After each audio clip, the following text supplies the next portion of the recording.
Sajjad loan जैसे आदमी जिनके फादर साहब शहीद हुए हों, जो इस उग्रवाद के शिकार हुए हों, जब वो एक आदमी ऐसा उनका वो उठ के जिन्होंने अपना बाप फादर को खोया हुआ इस उग्रवाद में, और वो उठ के इस इतने बड़े सीरियस कंसर्न को बड़ा लाइटली ले रहे थे और उसमें भी सियासत खेलने की कोशिश की, तो मुझे लगा कि सजाद लोन साहब जो है वो कहीं ना कहीं अपने फादर की भी इंसल्ट, उसकी शहादत को भी इंसल्ट कर रहे थे, क्योंकि वो भी तो इस सिक्योरिटी लैब्स के बलि चढ़े थे। तो लिहाजा मैं तभी कहा, मैंने कहा आप ये तो कह रहे हो भैया कि भाई दूसरों को तो सिखा रहे हो कि ऐसे करना वैसे करना, तो सजाद लोन साहब को पूछो, आपने सरकारी बंगला जो एक कैबिनेट मिनिस्टर का बंगला है वो पकड़ के बैठे हो, तो वो क्यों नहीं खाली करते? अगर इतना ही आप बड़े दानवीर हो और इतने ही बड़े असूली हो तो भैया वो छोड़ दीजिए कमरा। परसों ही आप कह रहे थे कि महबा जी को बड़ा मकान चाहिए, तो वो आप वाला ही हम महबा जी को अलाट कर देंगे ताकि ये महबा जी के मकान का मसला भी हल हो जाए, क्योंकि महबा जी एक सीनियर पॉलिटिशियन हैं, एक लीडर हैं, तो लिहाजा उनको बड़े क्योंकि सजाद लोन साहब ने खुद कहा वहाँ कि महबा जी को छोटा बंगला दिया गया, तो अब बड़ा बंगला आपने मल लिया, तो हम बड़ा बंगला क्योंकि मर्ब है नहीं, और सिटिंग एमएलए हैं उनके साथ पार्शलिटी ना हो, बल्कि उनकी थ्रेट परसेप्शन के मुताबिक उनको जो है सिक्योरिटी प्रोवाइड होनी चाहिए, और ये इसमें कोई दो राय नहीं। और आप भी इस चीज़ को मानोगे, आप लोग भी कश्मीर जाते हो, कभी आप हाउस में कवरेज के लिए जाते हो, कभी आप घूमने भी जाते हो, फैमिली टूर भी करते हो। एक चीज़ तो है कि हालात इतने अभी नॉर्मल नहीं है, और ये खुद भी हिंदुस्तान की सरकार भी मानती है, और जम्मू कश्मीर की एजेंसियाँ खुद भी, कई बार डीजी साहब ने खुद भी कहा है कि भाई अभी मिलिटेंट्स हैं जम्मू कश्मीर में, तो ये आप लोगों ने भी कई बार खबरें चलाते हो कि मिलिटेंट्स हैं, तो लिहाजा जब आप खुद हिंदुस्तान की सरकार भी मानती है, लोकल एजेंसीज भी मानती हैं, नेशनल सिक्योरिटी एजेंसीज भी मानती हैं कि अभी भी उग्रवादी के कुछ उग्रवादी हैं जम्मू कश्मीर में, तो मुझे नहीं लगता है कि ये सिक्योरिटी विड्रा करना, ये गाड़ियाँ विड्रा करना अच्छी बात है। लोन साहब को एक ही बात है कि वो जब इशू उठाते हैं, जब इतना कंसर्न है किसी की, क्योंकि जम्मू में भी 2-3 हैं बड़ी बातें करते हैं, उनके पास भी हैं, एक गांधीनगर में भी है जो बीजेपी का एक साहब का अध्यक्ष रहा हुआ है, उसने भी नजायज कब्जा मारा हुआ। ये नजायज कब्जा वालों को बोलिए खाली करिए, खाली प्रवचन मत करिए। सीएम जो है क्या है वो कोई अगर सिक्योरिटी स्पेशलिस्ट है तो वो बात करे, बाकी जो बंगला है न पीछे किसी की मीरास थी या जायदाद थी, ना आगे किसी की जायदाद है। चीफ मिनिस्टर ने उसके कान में बोला कि भाई तू ऐसे बोल, और वो उठ गया। How petty of the chief minister. Omar Abdullah साहब आप कितने छोटे, आप दिलवाएंगे स्टेट, आप लड़ेंगे कश्मीर के बदले, इतने छोटे हैं कि एक बात बोली आपको पसंद नहीं आया, आपने उसको उठा दिया। अरे जो हो सच में खुद उठो। अब उनको ये भी लगता है कि हम बहुत बड़े लीडर हैं, बाकी बहुत छोटे हैं। वो चाचा को खा गया खुद, उसने वहां रखा हुआ था बेचारा, वो चाय वाय पिलाता, वो उसको खा गया, मुझे आपको क्या दिखेगा? तो खुद देखा करो ना बंदा कौन बोल रहा है। कि आपके टाइम में जो लोग मारे गए हैं, अटैक नहीं, जो मर गए, जो कब्र में हैं, उसकी बात नहीं करनी है, उस पर इनको गुस्सा आता है। उस बेचारे को खुद नहीं पता है कि अगली बार वो किस पार्टी में होगा, खुद नहीं, अल्लाह की कसम पता है उसको वो किस पार्टी में होगा, कौन सी पार्टी है जो उसने छोड़ी है ज्वाइन करने के बगैर।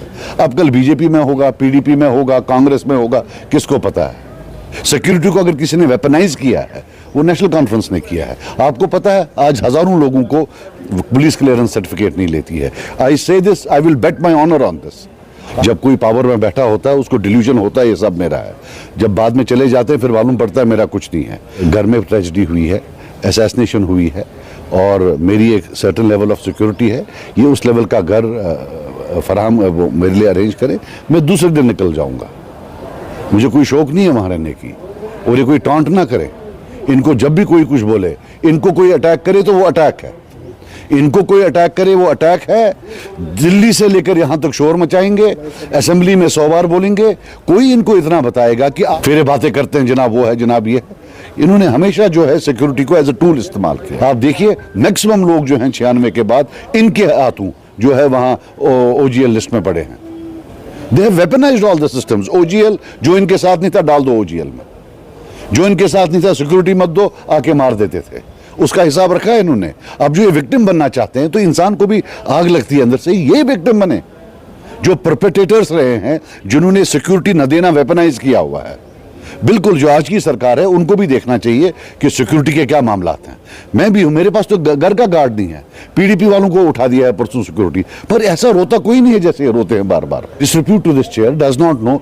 एक मैं आपको बता दूं, जो जुल्म हमारे साथ हुए हैं, 35 ए लिया, 370 ए लिया, उससे बड़ा जुल्म है जो इसको इस कुर्सी पर बैठाया है। Privately, financially, morally, everything. It's a bloody shameful thing to say. But क्या करें आप? But don't you think security? Everybody, security should not be weaponized. The only thing I am saying is that who weaponized it first? ये निगालियां देने के लिए कुछ रखे हैं हेंचमैन. एक रियलिटी है, ये हमेशा रहेगा मेरे साथ. जब मैं अपने फादर के जनाजे के साथ जा रहा था, इन्होंने मुझे सिक्योरिटी नहीं दी. और मैं कॉन्टेक्स्ट के लिए बोलूं क्योंकि लोग, अब नई जनरेशन आई है, जहां मेरे फादर को मारा था उससे 100 फीट उधर उनको दफन किया. अब you can understand for a son. और फिर मेरे मुंह से रात को निकला था कि एक एजेंसी का अखबार वाली कि भाई उसको ISI वालों ने मारा. तो डर बहुत था, खौफ बहुत था. तो उसमें जब तब के ड्यूकाम साहब मेरे पास आए, बोला आपको वहाँ मार देंगे, आप वहाँ नहीं जाइए. तो मैंने कहा सर आप सिक्योरिटी दे. बोले नहीं, सिक्योरिटी हम नहीं दे सकते, सरकार ने बोला सिक्योरिटी नहीं देंगे. अब ये जब यहाँ तांडव करते हैं सिक्योरिटी का असेंबली में, तो थोड़ा बहुत तो फील होता है ना कि यार. और मेरे साथ ही नहीं, मेरे जैसे हजारों हैं who either did not join politics or were killed because they did not allow them. बोला नहीं हम नहीं देंगे. इनका मुंह ही अलग होता था तब.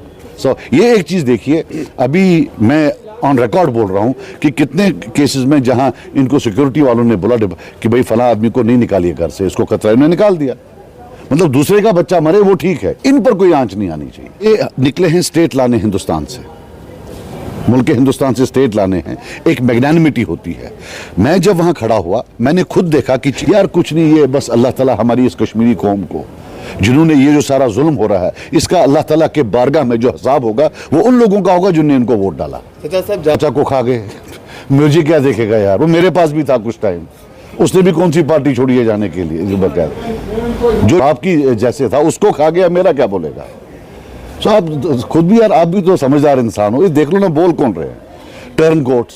बाकी one thing I will tell you, जो बार बार बोल रहे हैं, बिल्कुल ये जो है, ये जो जम्मू कश्मीर है उसमें जो है पॉलिटिशियंस के लिए एकोमोडेशन है. ये कल मुझे सिक्योर एकोमोडेशन दे, मैं कल चला जाऊंगा. बाकी जो मुझे लेटेस्ट पता है, मेरे पास Z+ है, लेकिन आप मेरे पास जम्मू आओ, अगर हाउस गार्ड हुआ जो मर्जी वो कहते हैं. हम भी हाउस गार्ड्स के बगैर हैं, लेकिन हम रोते नहीं हैं, हमें रोना आता नहीं है. ये पता नहीं क्या क्राई बेबीज हैं, पप्पू लड़के हैं, ये डरते हैं. जब डरना है तो जाओ, काहे को किसने बोला आने के लिए. बाकी व्हाट आई से इज, मेरा एक ही है, बिल्कुल होनी चाहिए सिक्योरिटी. लेकिन जो आपने लैप्सेस किए हैं, क्या वो पत्थर से पैदा हुए थे बच्चे? वो इंसान क्या माँ के पेट से पैदा नहीं हुए थे? Did they not have a right to security? तब आपके ये प्रिंसिपल्स कहाँ गए? आज छोटा सा आपको होता है, पप्पू बच्चे की तरह शोर उठा देते हो.